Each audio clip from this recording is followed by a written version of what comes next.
What's up, family? Welcome back. Today we are in Genesis chapter 11, and the title of that text is the Tower of Babel, or as other people would like to say, the Tower of Babel, starting in verse 1. And the whole earth was of one language and of one speech. Verse 1. The Tower of Babel incident occurred earlier than at least some of the events of chapter 10, since the whole earth was still one language and of one speech. And it came to pass as they journeyed from the east that they found a plain in the land of Shinar, and they dwelt there. Verse 2.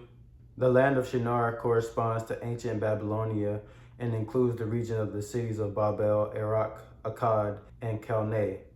Journey from the east can be translated journeyed eastward. And they said one to another, Go to, let us make brick and burn them thoroughly. And they had brick for stone, and slime had they for mortar. Verse 3. Unlike the original reader's homeland of Israel, with an extensive quantity of limestone building material, the people of Babylonia used oven-fired brick. Archaeological excavations have confirmed that ancient inhabitants of this land used asphalt for mortar. And they said, Go to, let us build us a city and a tower, whose top may reach unto heaven, and let us make us a name, lest we be scattered abroad upon the face of the whole earth. Verse 4. The people's pride and ambition is expressed in three different ways. 1. The fivefold use of the first person pronouns us 4 times, and we. 2. Their desires to build a tower up to heaven, thus giving them access to the domain of God. And 3. Their attempt at self-glorification, let us make us a name. And the Lord came down to see the city and the tower which the children of men builded. And the Lord said, Behold, the people is one, and they have all one language, and this they begin to do, and now nothing will be restrained from them, which they have imagined to do. Verse 6. God's concern that nothing the people might imagine to do would be restrained from them does not express a divine fear that humans might someday become as powerful as God. Rather, it conveys dismay that people, unchecked, would undertake extraordinary deeds of evil and defiance. Go to, let us go down, and there confound their language, that they may not understand one another's speech. So the Lord scattered them abroad from thence upon the face of all the earth, and they left off to build the city. Verse 8. What the people did not want to be scattered in verse 4 was what happened after all. Therefore is the name of it called Babel or Babel, because the Lord did there confound the language of all the earth. And from thence did the Lord scatter them abroad upon the face of all the earth. Verse 9.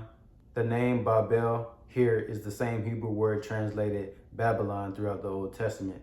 The connection between the words Babel and confound in Hebrew, Babel or Balal, constitute another of the many wordplays in this chapter. The Lord's action had 2 positive outcomes. First, because it confounded the language of all the earth, it ended the possibility of large-scale evil ventures. Second, it caused humanity to scatter throughout the earth, thus bringing people into compliance with God's command to fill the earth. These are the generations of Shem. Shem was 100 years old and begat Arphaxad 2 years after the flood. And Shem lived after he begat Arphaxad 500 years and begat sons and daughters. And Arphaxad lived 35 years and begat Salah. Verse 12. Departing from the Hebrew text, both Luke chapter 3, verse 35 through 36, and the Septuagint version of this verse indicate that Arphaxad's actual son was Canaan. Because the inspired New Testament author confirms the Septuagint's reading, Canaan should be accepted as Arphaxad's son. Thus, it best to accept Arphaxad as Shelah's father in an indirect sense, and to view the Hebrew version here as stylized genealogy shaped for thematic purpose. And Arphaxad lived after he begot Salah 403 years and begat sons and daughters. And Salah lived 30 years and begat Eber.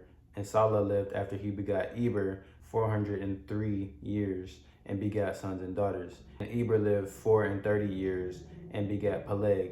And Eber lived after he begat Peleg 430 years and begat sons and daughters. Verse 17. Eber lived a total of 464 years. This distinguishes him as the longest living person in the Bible who was born after the flood. And Peleg lived 30 years and begat Ru.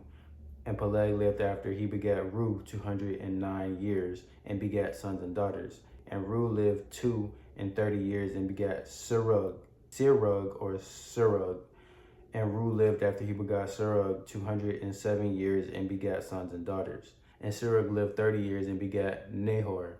And Serug lived after he begat Nahor 200 years and begat sons and daughters. And Nahor lived 9 and 20 years and begat Terah. And Nahor lived after he begat Terah 190 years or 19 years and begat sons and daughters.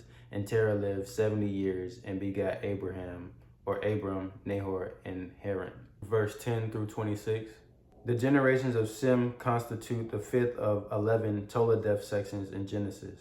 Whereas the previous Toledeth section, the generations of Noah's sons, presented Noah's unchosen descendants, this one traces the chosen offspring. This genealogical table, which partially repeats information provided in chapter 10, verse 21 through 25, connects Noah's son Shem to Abraham. Though this list contains fewer names than the genealogy in chapter 10, it traces out more generations and includes chronological data as well. Whereas chapter 5 stretches from Adam to Noah, the pre-flood world, this table connects Seth to Abraham, the post-flood world. Now these are the generations of Terah. Terah begat Abram, Nahor, and Haran begat Lot. And Haran died before his father Terah in the land of his nativity in Ur of the Chaldees. And Abram and Nahor took them wives. The name of Abram's wife was Sarai, and the names of Nahor's wife was Milcah. Verse 27 through 30. The generations of Terah is the sixth of 11 Toledeth sections in Genesis. In the Hebrew, the spelling of the person named Haran differs from the place named Haran. The daughter of Haran, the father of Milcah, and the father of Iscah. Verse 29.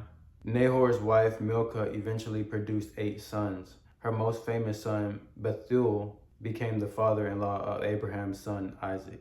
But Sarai was barren, she had no child. Verse 30. In contrast to Milcah, Sarai, later called Sarah, was barren. This painful fact is emphasized by the biblical writer restating the fact she had no children. God's provision of an heir for Abraham in spite of Sarah's barrenness is a major theme in the narratives that follow. And Terah took Abram, his son, and Lot, the son of Haran, his son's son, and Sarai, his daughter-in-law, and his son Abram's wife, and they went forth with them from Ur of the Chaldees to go into the land of Canaan. And they came unto Haran and dwelt there. And the days of Terah were 205 years, and Terah died in Haran. Verse 31 through 32. Till Terah's death, Abram was under the authority of his father.